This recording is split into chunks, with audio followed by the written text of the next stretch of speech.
Hello ළමයි ඔන්න අදත් කියනවා වීඩියෝ එක වොයිස් කරලා තියෙන නිසා කතාව අහන්න අකමැති අය සවුන්ඩ් එක අඩු කරලා කතාව කියවන්න. එහෙනම් අපි යමු කතාවට.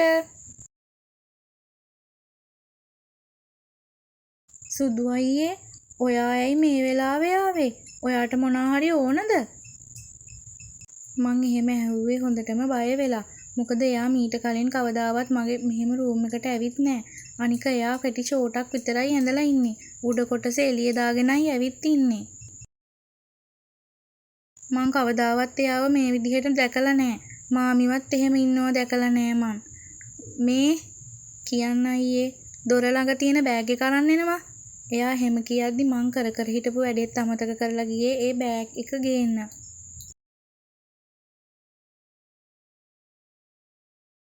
අයියේ ඕක ගේන්න කිව්වේ මට නෙමෙයි. ඕක තමුසෙගේ.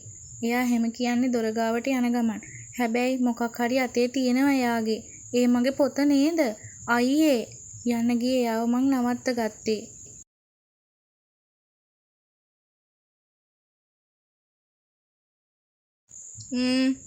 ඇයි?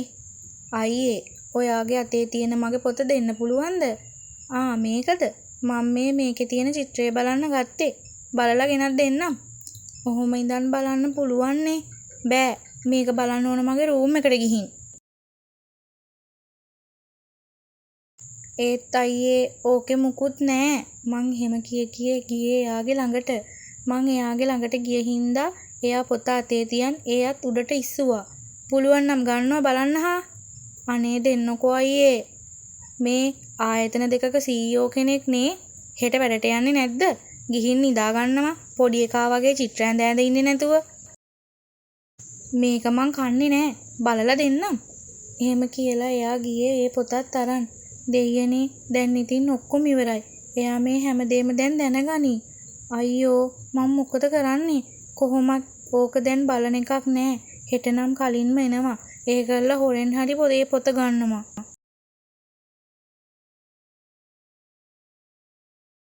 උදේ නැගිටින්න ඕනවට වගේ මං නැගිට්ටේ.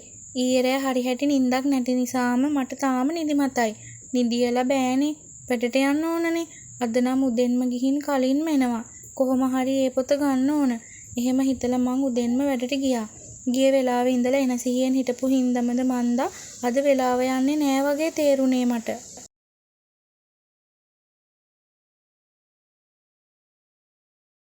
කොහොම හරි බොරු ලෙඩක් දාලා වැඩ ටික මැනේජර්ට දීලා මං ආවේ. මං එනකොට ගෙදර නැන්දි විතරයි හිටියේ. බෝනික්කි නම් කොහොමත් ඉස්කෝලේ යනවනේ. අර යකා කොහෙ ගියාද මන්දා. කොහෙ ගියත් කමන්නේ නෑ. මේක තමයි මගේ වැඩේට හොඳම වෙලාව. එහෙම හිත මං හිමින් ගියේ සුදු අයියගේ රූම් එකට.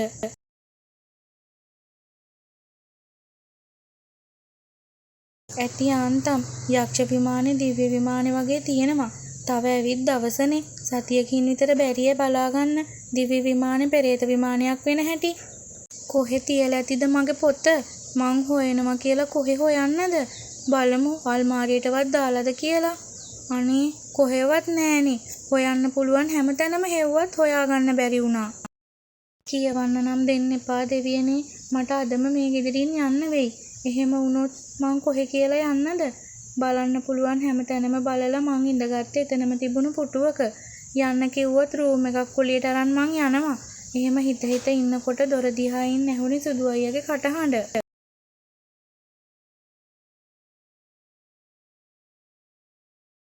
මගේ රූම් එකේ මොකද දන්නේ නෑනේ කරන්නේ? සුදු අයියේ මං මේ නිකන් ආවේ. මං මුකුත් මැල්ලුවේ නෑ. ඔයාගේ රූම් එකේ ඉන්න මං යන්නම්. මං යන්න හයද්දී එයා දොර ලොක් කරලා යතුරු සාක්කුවට දාගත්තා. අනේ අයියේ ඇත්තමයි අයියේ මං මුකුත් ඇල්ලුවේ නෑ.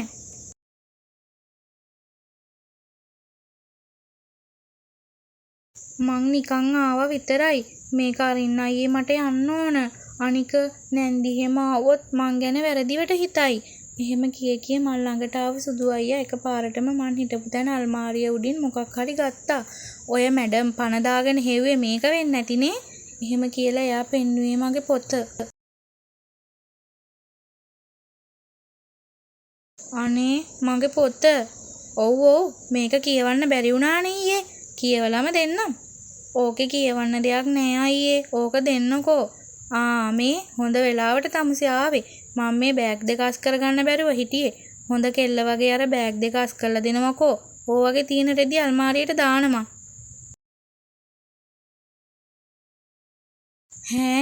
ලෝක පුදුමයක්. මෙන්න මට හොඳ කෙල්ල කියලා කියනවා. යකු මෙච්චර වෙනස් වෙයි කියලා හිතුවේ නෑ මං. මේව හිත මං ඒ රෙදි බෑග් එකක් දිගෑරියේ නවන්න. ඇස් කොණෙන් මං දැක්කේ මගේ පොත පිටුවෙන් පිටුව පෙරලා කියවන සුදු අයියව. කමන්නේ. ඔහෙ කියවපු දෙන් වැඩිම වුණොත් මට මෙහෙන් යන්න කියයි. එහෙම වුණොත් මං යනවා. කරන වැඩෙත් නවත්තලා මං බලන් හිටියේ එයා දිහා. ලා හිනාවක් මූණේ තියාගෙන මගේ පොත කියවන එයා ඇත්තටම හරිම කඩවසම්. මාව ඇස්වලින් අනුභව කරන ඔය වැඩේ කරලා ඉවර වෙලා. ඕක ඉක්මනට ඉවර කරනවකෝ. තව වැඩක් තියෙනවා. ඇයි යකෝ මෙයාගේ වැඩ කරන්න මං මෙයාගේ ගෑණියේ.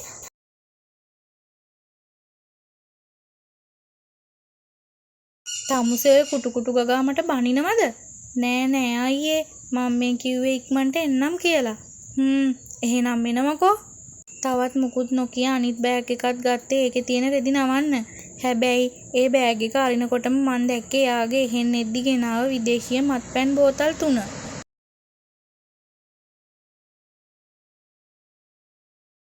ඒත් එක්කම තව එතන තිබුණා සිගරට් පෙට්ටි තොගයකුත්. ඒවා හැම්මම තියේදී මං බැලුවේ සුදු අයියා දිහා. වගේ වගක් නෑ. පොත කියවන ගමන් තව ඒ ඇඟිලි අකුරු උඩ එහෙමෙහි යවනවා. මේ අයියේ මේවට මොකද කරන්නේ? මං මේවා මාමිට දෙන්නද? මං එහෙම කියද්දී එයා හරි ඉක්මනට බැලුවා. මොනවද? තමුසෙට පිස්සුද? තාත්තිට ගෙනාව ඒවා මං එයාට දුන්නා. ඕවා මගේ. ඔයාගේ? නෑ. මම මේ කිව්වේ මගේ යාළුවන්ට ගෙනාවා කියලා. අම්මිට එහෙම කියන්න එපා. මාව හිටපු දිහාටම අරිය ඔන්න. එයා එහෙම කියලා ඒවා අල්මාරියෙන් තියලා ආපහු ගියේ ඇඳට.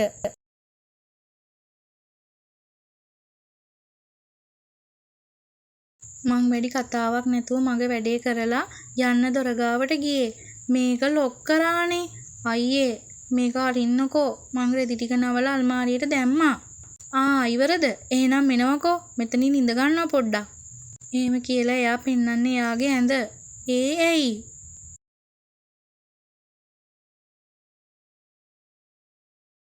මෙන්න මෙහෙ එනවකෝ. එයා එහෙම කියද්දි මං ගිහින් ඉඳගත්තේ එයා පෙන්නපු තැනින්. මං ඉඳ ගන්නවත් එක්කම එයා ඇඳේ ටිකක් එහාට ගිහින් මගේ උකුලෙන් ඔළුව තියාගත්තා. එයා ඒ කරපු දේත් එක්ක මං ගැස්සිලා ගියා. මට මේක නිකන් හීනයක් වගේ. මට ඕන උනේ මේ හීනෙන් නැහැරෙන්න.